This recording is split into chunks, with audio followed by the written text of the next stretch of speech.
주님의 이름으로 여러분 축복하고 환영합니다. 3월의 첫 달입니다.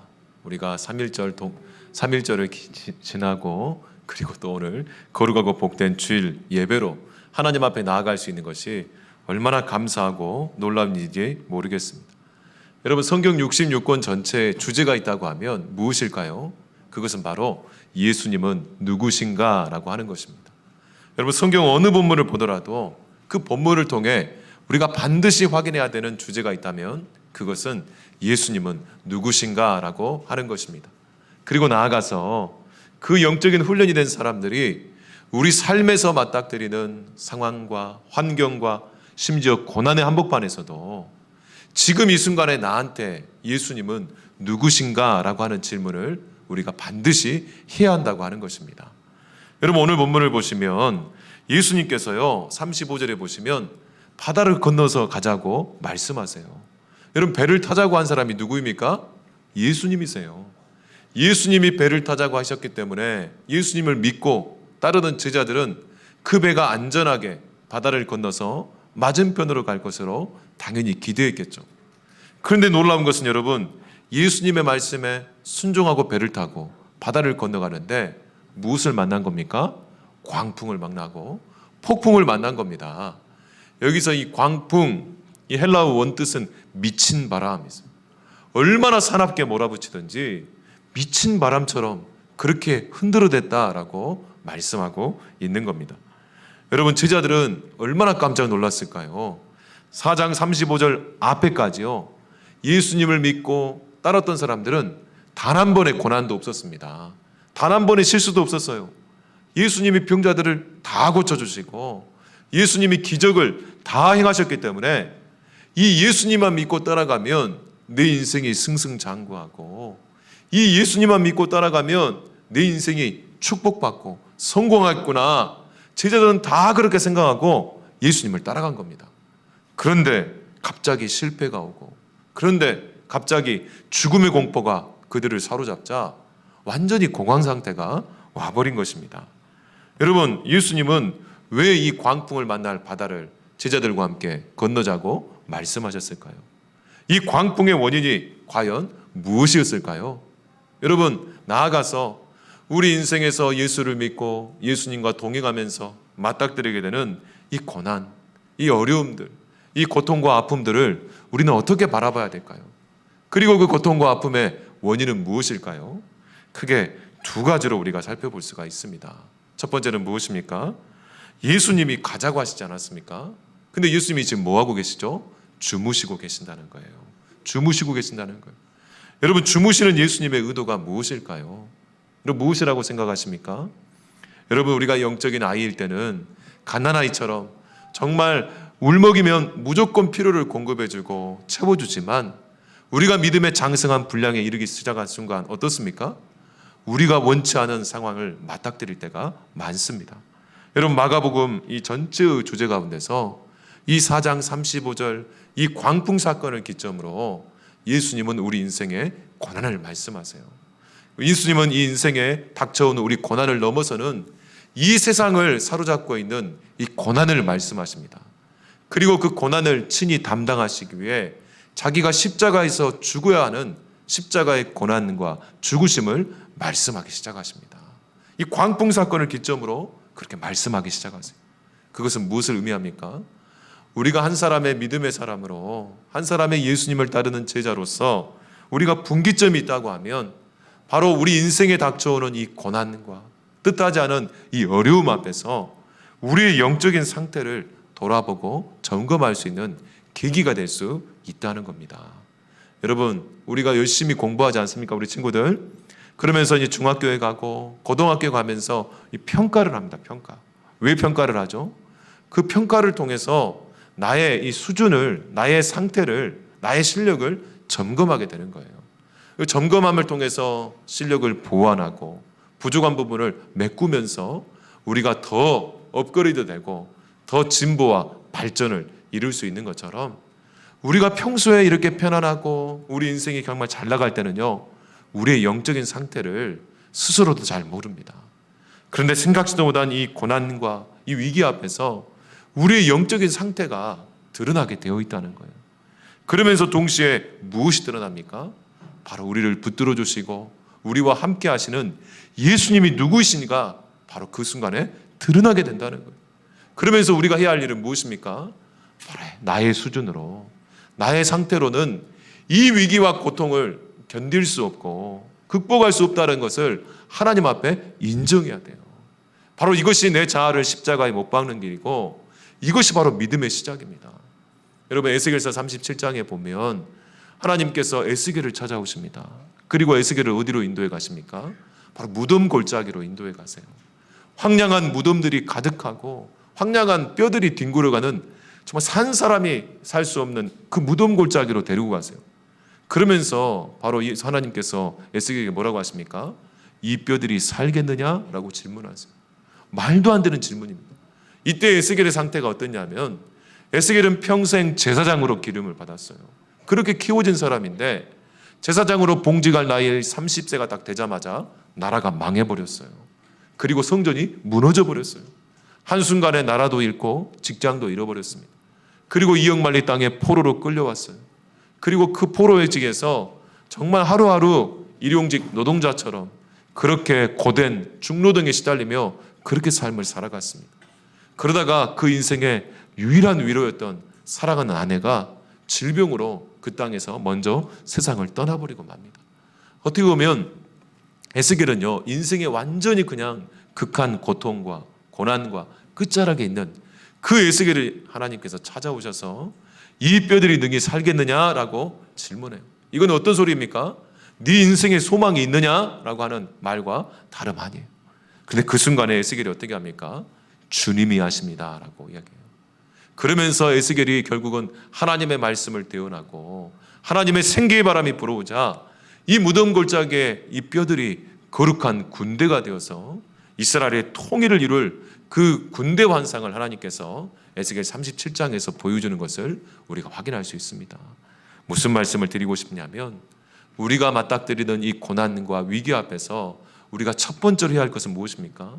우리의 영적인 상태를 점검하고 내가 할 수 없습니다 라고 주님 앞에 엎드리는 것, 이게 바로 회개이고 이게 바로 믿음의 시작입니다. 그리고 그 순간에 예수님은 나에게 누구이신가 이것을 질문하면서 그 예수님을 만나고 그 예수님을 발견하고 그 예수님을 붙드는 것, 이게 바로 고난 가운데서 우리가 해야 할 일이다라고 하는 것입니다. 두 번째로 예수님이 35절에 보시면 저편으로 건너가자 하시면서 배를 건너고 가십니다. 풍랑을 뚫고 가세요. 그리고 저편으로 건너간 땅이 어떤 땅이냐면 거라사 땅이라는 곳이에요. 여기에서 누구를 만나십니까? 군대 귀신 들린 정말 인생이 버려진 한 영혼을 만나시고 그 사람을 치유하시고 그 사람을 회복시키고 다시 바다 건너서 돌아오시는 것을 볼 수가 있습니다. 무슨 말입니까? 예수님은 그 한 사람을 고치고 살리기 위해 이 광풍을 뚫고 그 바다를 건너는 거예요. 그런데 바로 이 바다와 광풍은 요한계시록과 또 구약 성경에 보면 어떤 상징입니까? 사탄의 역사, 사탄의 방해를 상징하는 그 위협의 모습으로 나타나고 있어요. 무슨 말입니까? 우리가 한 사람을 구원시키고 한 사람을 살리기 위해 그렇게 복음의 헌신과 복음의 사역을 함에 있어서 그것들을 방해하고 그것들을 회방하는 영적인 대적들이 이 순간에 드러나고 있다고 하는 것입니다. 그렇기 때문에 그 순간에 그 영적인 대적을 보면서 우리가 휘둘리는 것이 아니라 누구를 봐야 됩니까? 누구를 봐야 될까요? 예수님을 바라보라는 거예요. 예수님이 우리의 대장 되셔서 예수님의 능력으로 우리가 이 영적 싸움을 할 수 있는 것이지 내 혈기나 내 노력이나 내가 돈 많이 번다고 내가 출세한다고 내가 성공한다고 한 사람을 살릴 수 있거나 내 위기를 이겨낼 수 있고 내 고난을 극복할 수 있지가 않다고 하는 것을 오늘 본문은 우리에게 말씀해주고 있는 것입니다. 여러분, 이 갈릴리 호수는요 해발 210m, 마이너스 210m예요. 해발 고도보다 밑으로 200m가 더 내려간 정말 어떻게 보면 저지대 지구상의 가장 낮은 곳에 있는 담수 호수입니다. 그리고 그 밑에 사해바다는 정말 마이너스 430m. 둘 다 여러분 이렇게 해발 고지 밑에 있기 때문에 물이 고이는 곳이에요. 그런데 이 갈릴리 호수는 생명체가 존재해요. 그런데 사해바다는 생명체가 존재하지 않습니다. 왜 갈릴리 호수에는 생명체가 존재하고 사해바다는 생명체가 존재하지 않을까요? 학자들에 따르면 이 광풍 때문이라는 거예요. 무슨 말입니까? 둘 다 저지되어 있기 때문에 고여 있는 물인데 이 갈릴리 호수에는요 정기적으로 광풍이 몰아치고 우리식으로 말하면 태풍이 몰아쳐가지고 이 바다를 한 번씩 다 뒤집어 놓는 겁니다. 그러면서 이 유통이 일어나고 그러면서 이 죽음의 바다에 산소가 공급이 되면서 생명체가 살아난다라고 하는 겁니다. 이걸 통해 우리가 뭘 알 수 있습니까? 우리가 인생이 평안하고 인생에 아무런 걱정이 없고 아무런 문제가 없으면 우리가 사는 것 같지 않습니까? 아니라는 거예요. 우리 인생이 육체적으로나 세상적으로 아무 문제 없을 때 오히려 우리 영혼은 죽어갈 수가 있다는 겁니다. 그 세상적인 것에 노예가 되어서 영적으로는 죽어가고 있는데도 죽어가는지 모르고 살아갈 수가 있다는 겁니다. 오히려 우리 인생에 광풍이 몰아치고 우리 인생에 위기가 닥치는 순간이 오히려 우리가 영적으로 다시 살아날 수 있는 최고의 기회임을 믿으시기를 주님의 이름으로 축원합니다. 다시 믿음의 시작으로 돌아가서 다시 하나님을 붙들고 하나님이 아니면 내 인생에 소망이 없습니다 라고 그렇게 결단하고 회개할 수 있는 최고의 기회가 바로 우리 인생의 고난의 순간이라는 것을 믿으시기를 주님의 이름으로 축원합니다. 두 번째로 예수님은 어떤 분이십니까? 바로 마가복음 4장 38절 말씀 우리 같이 한번 읽어보겠습니다. 시작. 예수께서는 고물에서 베개를 베고 주무시더니 제자들이 깨우며 이르되 선생님이여 우리가 죽게 된 것을 돌보지 아니하시나이까 하니 무슨 말입니까?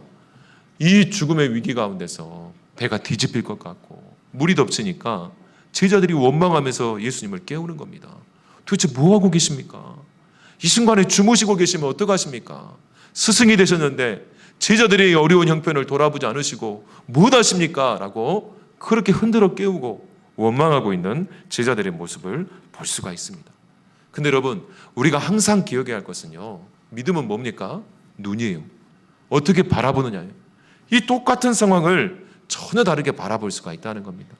제자들처럼 이 어려움에 빠져 있는데도 돌보지 않고 잠만 주무시는 원망의 대상이 되는 예수님이 아니라 이 폭풍의 한가운데서도 결코 평안을 잃지 않고 결코 정말 그 고요함을 잃지 않으시고 편안하게 주무실 수 있는 도대체 이 예수님은 누구신가 라고 하는 것을 우리가 다른 관점으로 바라볼 수가 있다고 하는 겁니다. 여러분 고난이 우리 삶을 송두리째 흔들어댈 때 이 풍랑이 이 배를 송두리째 흔들어댈 때 무엇이 중요합니까? 흔들리지 않는 것을 잡는 게 중요해요. 흔들리지 않는 것을 잡아야지만 우리가 흔들리지 않을 수 있기 때문에 그렇습니다. 우리 인생에 우리를 흔들리지 않게 하는 것이 무엇입니까? 바로 예수 그리스도이심을 믿으시기를 주님의 이름으로 축원합니다. 이 폭풍과 광풍은 정말 이 폭풍과 광풍은요 아무리 그 위력이 대단해도 예수님의 잠을 깨울 수가 없는 거예요. 예수님의 잠을 깨울 수가 없어요. 그만큼 예수님은 흔들림이 없으신 분이고 그만큼 예수님은 요동치 않으신 분이심을 우리가 이 고난의 한복판에서 바로 예수님을 발견하기를 주님의 이름으로 축원합니다. 믿음은 우리 쪽의 결심이나 확신이 아니에요. 내 열심이 믿음이 아닙니다. 광신이나 맹신이 아니에요. 광신은 뭡니까? 그냥 덮어놓고 믿는 거예요. 그게 아닙니다. 믿음은 뭡니까? 진리에 대한 확신이라고 있어요. 진리가 되시는 예수님이 누구이신지를 알 때 우리가 흔들리지 않을 수 있어요. 근데 내 열심이 내 믿음의 기준이라고 하면 내 상황이 좋고 내가 괜찮다 싶을 때는 열심을 다하지만 내 상황이 흔들리고 내 상황이 괜찮지 않을 때는 내 열심을 다할 수 없습니다. 그때마다 왔다 갔다 할 수밖에 없는 거예요. 그렇기 때문에 우리 믿음은 뭡니까? 진리가 되시는 예수님이 누구이신지를 알고 그 진리에 대한 확신을 가지고 있을 때 그 믿음은 흔들림이 없고 그 믿음 가운데서 우리 인생이 굳건하게 서갈 수 있다고 하시는 겁니다. 세 번째로 예수님은 어떤 분이십니까? 우리 마가복음 4장 39절부터 41절까지 말씀 함께 읽겠습니다. 시작. 예수께서 깨어 바람을 꾸짖으시며 바다더러 이르시되 잠잠하라 고요하라 하시니 바람이 그치고 아주 잔잔하여 지더라. 이에 제자들에게 이르시되 어찌하여 이렇게 무서워하느냐 너희가 어찌 믿음이 없느냐 하시니 그들이 심히 두려워하여 서로 말하되 그가 누구이기에 바람과 바다도 순종하는가 하였더라. 아멘. 여러분 우리가 인생을 살아가면서요 크게 두 가지 두려움이 엄습해 옵니다. 첫 번째는 뭡니까? 바로 인생의 고난을 맞닥뜨릴 때 경험하는 두려움입니다. 이 육체적인 두려움이에요. 우리의 육체적인 형편이 힘들어지고 우리의 이 세상적이고 인간적인 환경이 힘들어질 때 정말 죽음의 공포가 우리를 사로잡고 어떻게 살까 싶은 염려와 근심과 불안이 우리를 붙잡으면서 갖게 되는 두려움을 말합니다. 그런데 이 두려움을 극복하려면 어떻게 해야 될까요? 문제가 없어지면 괜찮습니까? 근데 우리가 알아야 할 것은요, 이 깨진 세상 한복판을 우리가 살아가고 있어요. 우리가 몰라서 그렇지 이 세상은 지금도 풍랑처럼 미친 광풍처럼 지금 흔들어대고 있습니다. 여러분 한번 지금 지구상의 모습을 한번 살펴보십시오.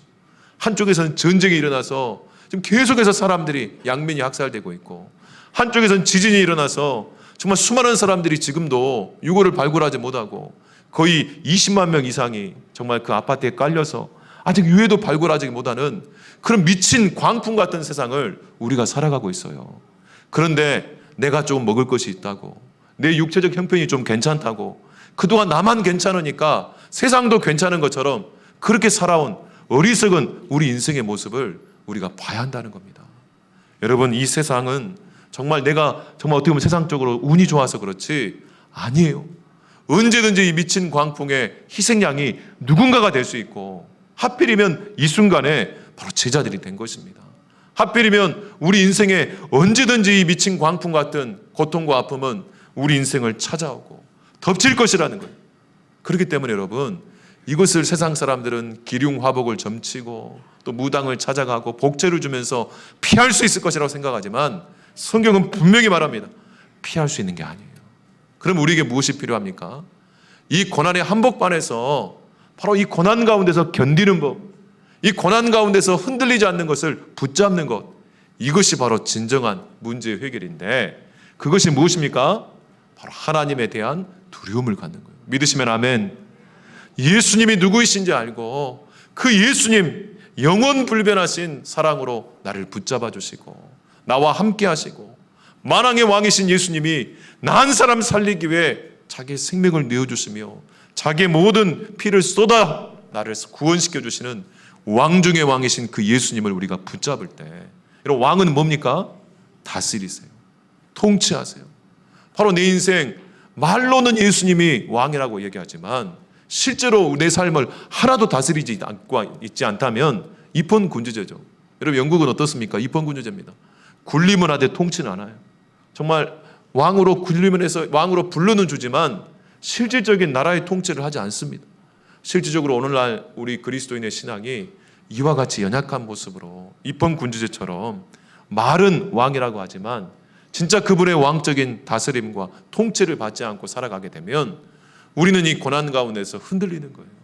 우리는 이 고통 가운데서 정말 무너질 수밖에 없는 연약한 인생을 우리가 다시 한번 깨닫고 정말 두렵고 떨림으로 예수님을 붙잡으시기를 주님의 이름으로 축원합니다. 구원은 뭡니까? 바로 예수 그리스도를 영접하는 것인데, 이 영접은 뭐냐면 왕으로 나를 받아들이는 것을 말해요. 예수님을 내 마음에, 내 인생의 왕으로 받아들이는 것을 말해요. 그럼 구원은 뭡니까? 왕 대신 예수님이 내 인생을 통치하고 다스리시는 것. 왕 대신 예수님이 내 인생을 통치하고 다스리시기 때문에 내 영혼이 잘됨같이 범사가 풀려가고 육체까지 강건함을 얻을 것이라고 하는 그분의 통치와 다스림을 믿고 그것이 이루어지는 것. 이게 바로 성경에서 말하는 구원이라는 것입니다. 단순히 내가 지적으로 확신하고 지적으로 동의하는 수준이 아니라 내 인생의 주도권이 주님께 드려지고 내 모든 염려와 근심까지도 다 주님께 맡기는 것. 이게 바로 믿음이고 이게 바로 구원의 모습이심을 믿으시고, 오늘도 예수님과 함께 그 고난을 통과하시고 고난의 한복판으로 들어가시지만 결코 흔들리지 않고 오히려 말씀으로 그 고난을 잠잠케 하시며 우리를 새롭게 세워주시는 그 주님을 만나시기를 주님의 이름으로 축원합니다. 오늘 말씀 생각하면서 함께 기도하겠습니다. 하나님 아버지, 감사합니다. 주님 진심으로 사랑하시는 우리 귀한 성도들, 오늘도 성령께서 예배드리기 위해 이렇게 모이게 하여 주시고 정말 우리 가운데 말씀하여 주시고 주님 바라보게 하여 주심을 감사합니다. 고통과 고난의 한복판에서 정말 하나님 아버지 주님을 붙잡는 자들이 되게 하여 주시고 주님과 함께 견디며 주님과 함께 승리하는 놀라운 은혜를 베풀어 주시옵소서. 모든 것 감사드리며 예수님 이름으로 기도하옵나이다. 아멘.